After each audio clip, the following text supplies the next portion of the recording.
అందరికీ నమస్కారం. ఈరోజు ఈ ప్రెస్ కాన్ఫరెన్స్కి ముఖ్య అంశాలుగా ఒక 2-3 ఉన్నాయి. ఒకటి, నెల్లూరు కార్పొరేషన్ గతంలో మున్సిపల్ శాఖ మార్చులు పొంగూరు నారాయణ గారు డెవలప్మెంట్ చేశారని చెప్పుకునే దాని మీద ఒక చర్చ ఉంది. అండర్ గ్రౌండ్ డ్రైనేజ్ పేరుతో హట్కో నిధులు 1150 కోట్ల రూపాయలు అప్పు తెచ్చి అది చిన్న చిన్న ప్యాకేజీలు కాకుండా బడా కాంట్రాక్టులకు అందేటట్టు ప్యాకేజీలు చేసి దాంట్లో పర్సెంటేజీలు తీసుకొని పక్క రాష్ట్రానికి పంపించింది వాస్తవమా కాదా అని నారాయణ గారు చెప్పాలి ప్రజలకు. ఈ హట్కో నిధుల్లో నెల్లూరు పట్టణ కార్పొరేషన్లో ప్రజలందరినీ హట్కో నిధులు అప్పంటే నెల్లూరు పట్టణంలో నివసించే ప్రజలందరినీ కుదవబెట్టాం. ఇది వాస్తవా కాదా? నెలకి నెల్లూరు పట్టణ ప్రజలు కట్టే డబ్బు 30 కోట్ల రూపాయలు వడ్డీ కింద ఇస్తున్నారా లేదా? మీకు ఏమాత్రం చిత్తశుద్ధి ఉంటే అప్పుడు మీరు బీజేపీ పార్టీ అలయన్స్లో కేంద్రం రాష్ట్రం పరిపాలన జరుగుతుంది. 1150 కోట్లు నెల్లూరు పట్టణ ప్రజలు ఈ భారాన్ని మొయ్యలేరు.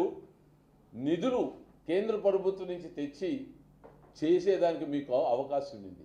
మీరు ఆ దిశగా ఎందుకు ప్రయాణం చేయలేదు అనేది కూడా నెల్లూరు పట్టణ ప్రజలకు చెప్పాల్సిన అవసరం ఉంది నారాయణ గారు.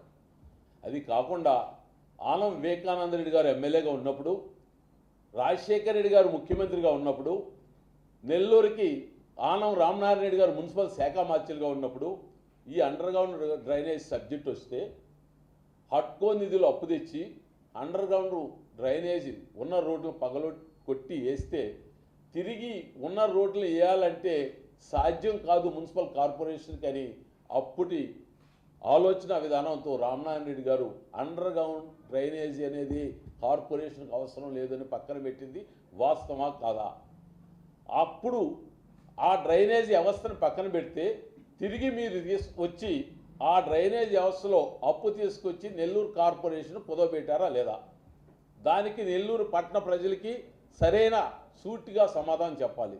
ఈ యొక్క హట్కో నిధులు రోడ్లకు వగలగొట్టి అసంపూర్తిగా మీరు వదిలేశారని చెప్పి అప్పటి మా నాయకులు అనిల్ కుమార్ యాదవ్ గారు ఎన్నో సందర్భాల్లో ప్రజలకు తెలియజేయడం జరిగింది. అనిల్ కుమార్ యాదవ్ గారితో పాటు అప్పటి మా పార్టీ నాయకులు రూప్ కుమార్ యాదవ్ గారు కూడా ఈ యొక్క హట్కో నిధులను వ్యతిరేకించడం జరిగింది.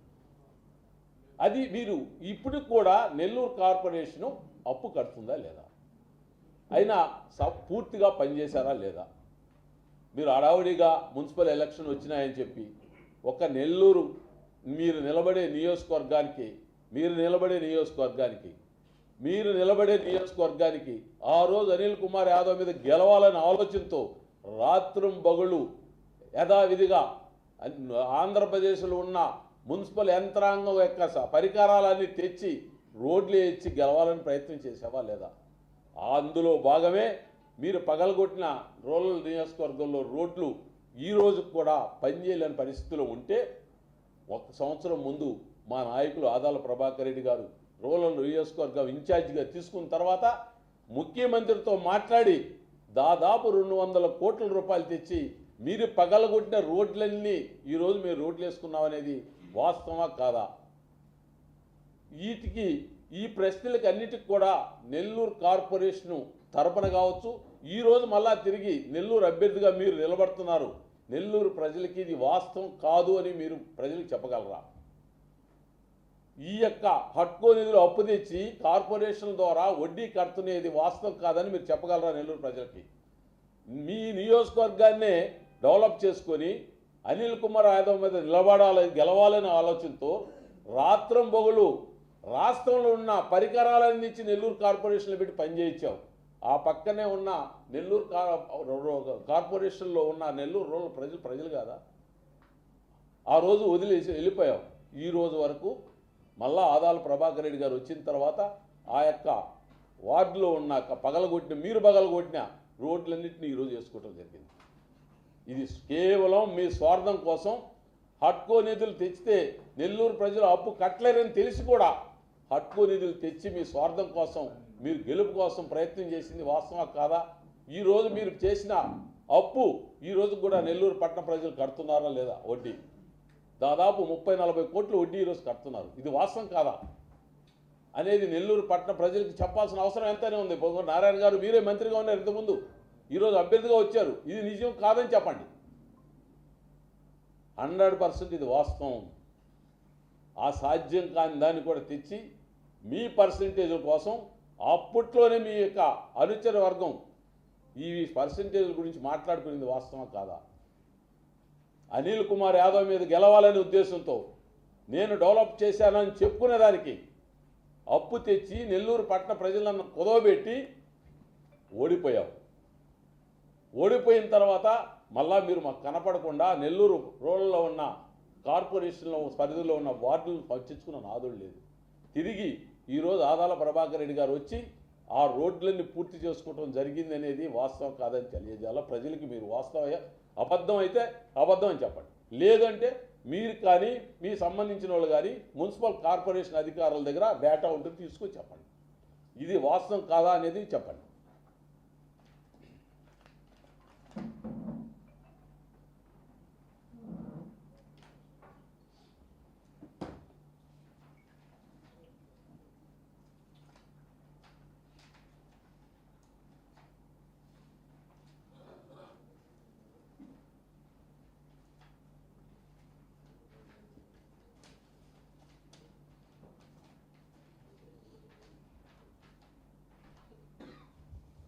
రాష్ట్ర ప్రభుత్వం అభివృద్ధి చేయలేదు, అప్పులు పాలు చేసిందని పై స్థాయి నుంచి కింద స్థాయి వరకు నాయకులు మాట్లాడుతున్నారు.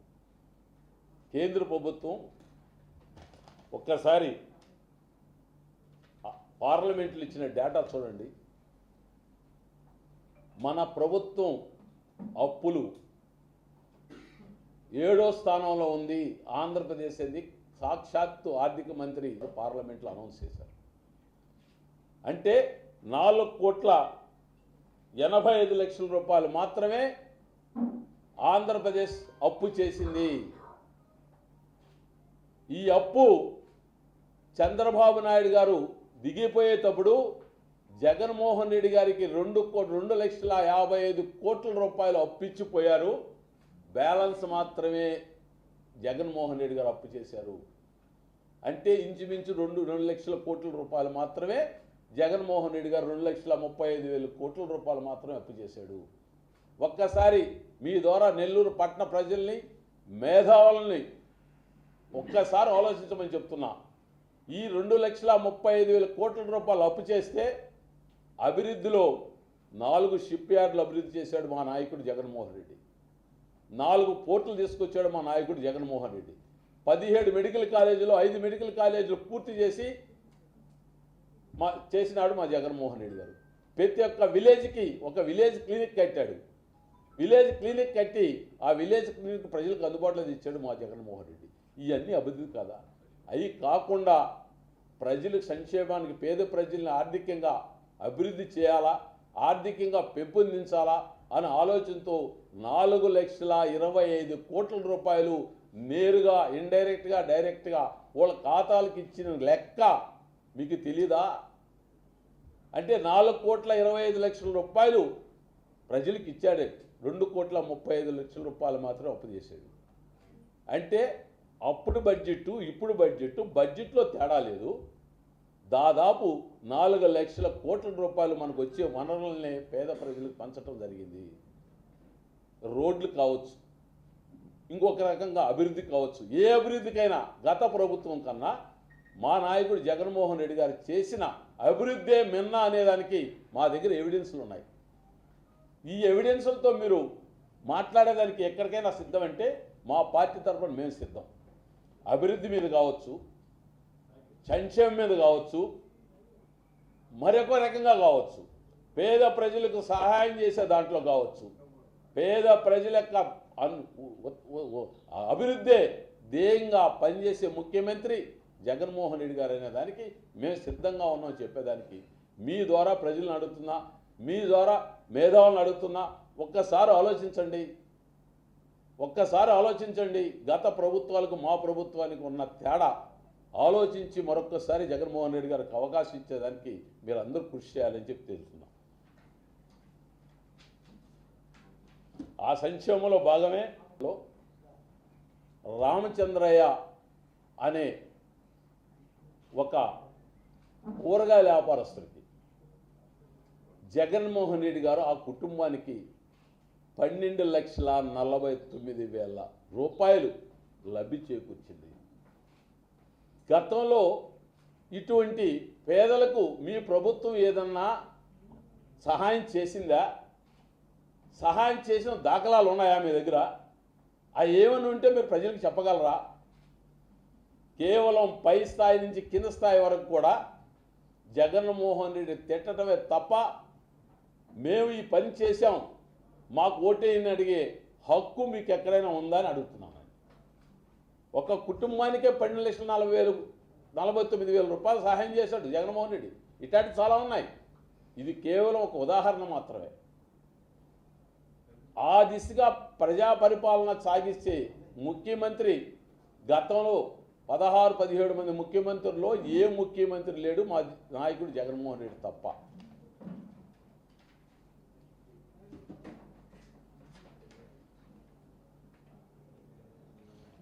ఈ మధ్య మాకు అత్యంత ప్రియతము అత్యంత అభిమానం ఉన్న కుటుంబంలో ఒక నాయకుడు విజయసాయిరెడ్డి గారి గురించి మాట్లాడటం జరిగింది. విజయసాయిరెడ్డి గారికి వ్యాపారాలు లేవు, నేను ఏ వ్యాపారాలు చేయట్లేదు అని విజయసాయిరెడ్డి గారు చెప్పినట్టు ఏమైనా ఆలోచన ఉందా? ఒక వ్యాపారం చేసే నేను కావచ్చు మీరు కావచ్చు ఖచ్చితంగా లైసెన్స్ ఉంటుంది. లైసెన్స్ తీసుకొని నేను వ్యాపారం చేయలేదని ఏ ఊరన్నా చెప్తారా? వ్యాపారం చేస్తున్నారంటే లైసెన్స్ ఉంటుంది. ఆ లైసెన్స్ తీసుకొని నువ్వు వ్యాపారం చేసావు నువ్వు ఒక్కొక్క కాగితం విసిరేస్తా వచ్చాడు. ఎక్కడన్నా మా నాయకుడు విజయసాయిరెడ్డి గారు మా పార్లమెంట్ సభ్యుడు వ్యాపారం చేయలేదు మీకు ఎప్పుడైనా చెప్పారా? వ్యాపారం చేసి రాజకీయాలకు వచ్చాడు. రాజకీయాలకు వచ్చి ప్రజలకు సేవ చేస్తానంటున్నాడు. మీరు రాజకీయాల నుండి వ్యాపారం చేయకుండానే మీరు ప్రజలకు సేవ చేస్తున్నారు. మీరు నాకేదానికి అవకాశం ఉంటుందా? వ్యాపారస్తులు నాకేదానికి అవకాశం ఉంటుందో ఒక్కసారి ఆలోచించాలి. విజయసాయిరెడ్డి గారిని గురించి మాట్లాడుతూ లిక్కర్ డిస్టిలరీ మీది కాదా అని అడిగాడు. ఆయన చేసే వ్యాపారస్తులు ప్రతి ఒక్క లైసెన్స్ డేట్ ఇచ్చాడు.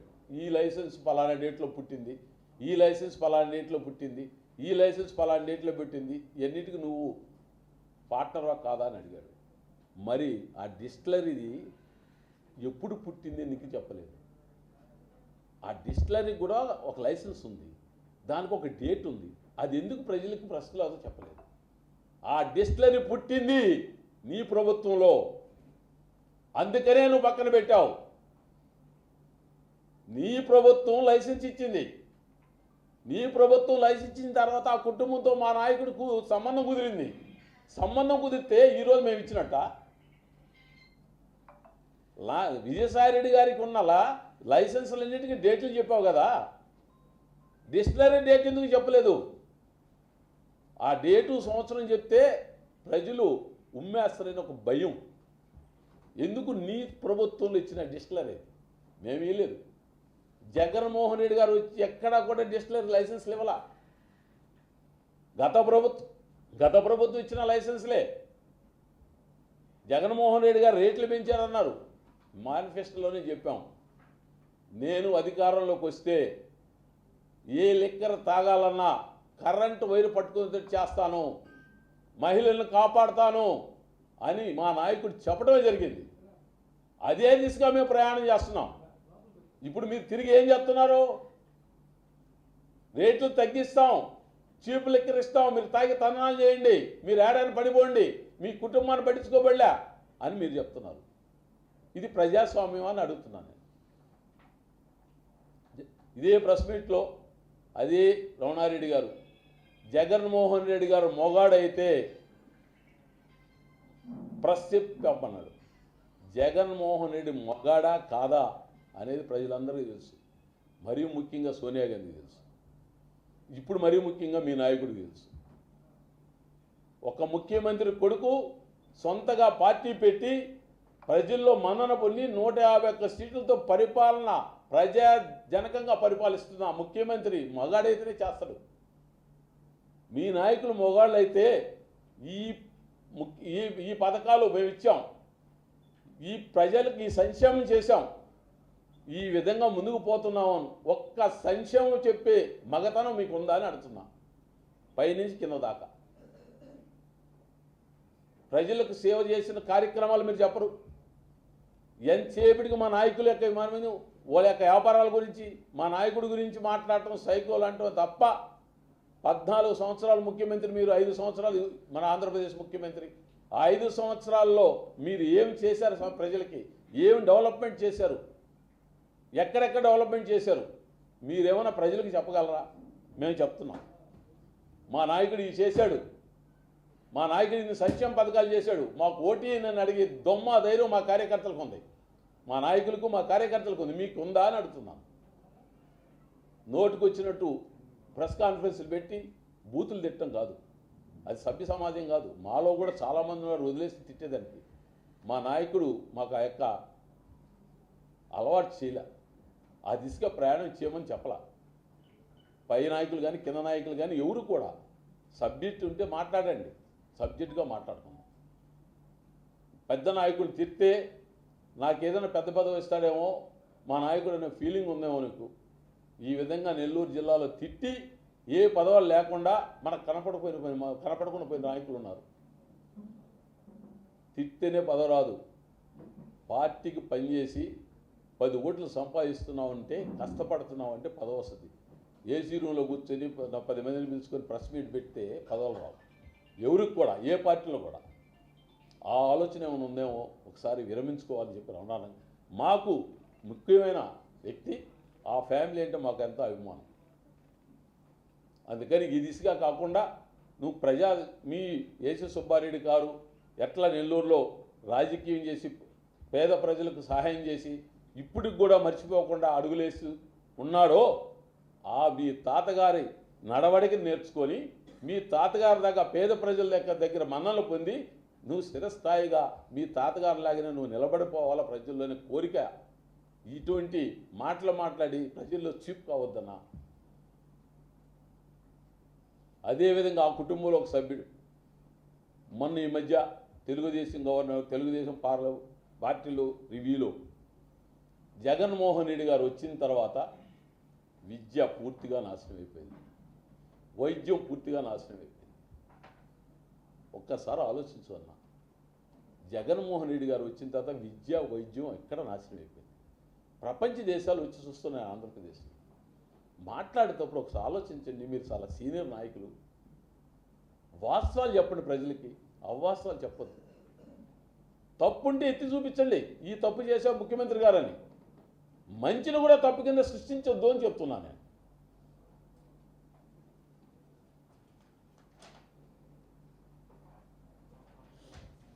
ఈ టిప్పర్ డ్రైవర్కి మా నాయకుడు ఎమ్మెల్యే టికెట్ ఇచ్చాడు. ఒక టిప్పర్ డ్రైవర్కి మా నాయకుడు ఎమ్మెల్యే టికెట్ ఇస్తే ఆవేళన చేస్తాం. కరెక్ట్ అది. ఒక టిప్పర్ డ్రైవర్కి కానీ ఒక బస్సు కండక్టర్ కానీ టికెట్ ఇచ్చే దొమ్మ ధైర్యం ప్రజల యొక్క మన్ననలు పొందిన నాయకుడు చేయగలడు. గతంలో రామారావు గారు చేశారు. Gudur MLA ticket bus conductor Jogi మస్తానాయకి ఇచ్చాడు, గెలిపించుకున్నాడు. ఆయన ప్రజానాయకుడు. ఆ స్థాయిలో ఈరోజు మా వాడు ప్రజానాయకుడుగా ఆంధ్రప్రదేశ్లో ఉన్నాడు కాబట్టి ఆ దొమ్మ ధైర్యంతోనే టిప్పర్ డ్రైవర్కి ఇచ్చాడు, గెలుస్తున్నాడు. మీరు చేయగలరా సాహసం? ఆ రోజు జోగి మస్తానాయకి మా రామారావు గారు ఇచ్చారు కదా, దాదాపు 25,000 గెలిచాడు ఆయన.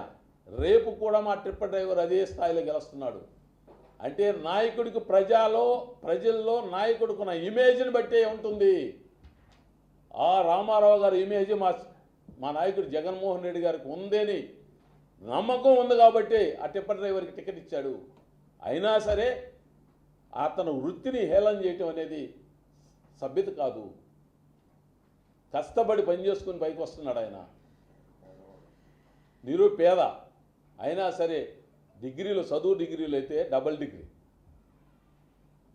ఎంఎస్ ఎకనామిక్స్, బీఈడి అయినా సరే ఉద్యోగం కోసం పోరాటం చేయకుండా సొంత స్వయంస్కృతిగా పని చేసుకుంటున్నాడు. అటువంటి వ్యక్తిని మీరు హేళన చేయటం కరెక్ట్ కాదు, సభ్యత కాదు అది చెప్తున్నాను. అది కాకుండా ఆంధ్రప్రదేశ్లో వికలాంగులు, వృద్ధులు గతంలో కాంగ్రెస్ ప్రభుత్వంలో కావచ్చు, మీ ప్రభుత్వంలో కావచ్చు, పెన్షన్లు కావాలంటే మండు టెండర్లో చెట్ల కింద నిలబడుకొని మేము ఇచ్చే 200 రూపాయలకు ఉదయాన్నే 10 గంటలకు వచ్చి మధ్యాహ్నం దాకా కాపలాలు ఉండి ఆ 200 తీసుకుపోయే పరిస్థితి ఉంది. ఆ పరిస్థితిని ఈరోజు జగన్మోహన్ రెడ్డి గారు సమూలంగా మార్చాడు. ఏ విధంగా మార్చాడు? అవ్వాతాతలకి వాలంటరీ వ్యవస్థ ఇళ్ళకే పోయి పెన్షన్లు ఇచ్చే కార్యక్రమం పెట్టాడు. అది తప్ప?